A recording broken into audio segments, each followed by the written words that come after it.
Hello guys, কেমন আছো তোমরা সবাই? আমরা কিন্তু খুব ভালো আছি। মাঝখানে কিছুদিন ভিডিও দিতে পারিনি অনেক কারণের মধ্যে।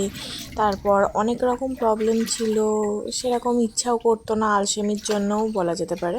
তো যাই হোক, আজকে একটা ভিডিও তোমাদের সাথে শেয়ার করছি। আমার কিছু কিছু ছোট ছোট খুশির মুহূর্ত যেগুলো আমি ক্যাপচার করে রাখি, ভাবি কি তোমাদের সাথেও শেয়ার করব, কিন্তু সবসময় করে ওঠা হয় না।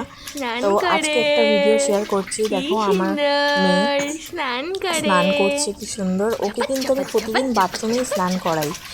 তো ও কিন্তু এতটা লাফালাফি করে না, কিন্তু এই যে বাইরে আমি ওকে নিয়ে স্নান করাচ্ছি রোদে দিয়ে, মানে একটু তেল টেল মাখিয়ে স্নান করাচ্ছি, যেহেতু ওর একটু ঠান্ডাও লেগেছে। তো ভাবলাম একটু তেল মাখিয়ে তারপর রোদে দিয়ে স্নান করাই। তো ও কিন্তু খুব মজা পাচ্ছে জিনিসটা। এরকম সাধারণত করে না বাথরুমে স্নান করলে, এই জলের মধ্যে এত মজা পাচ্ছে কি বলবো। তোমরা নিজেরাই দেখো ভিডিওটা, কি সুন্দর, মানে এত কিউট লাগছে ওকে।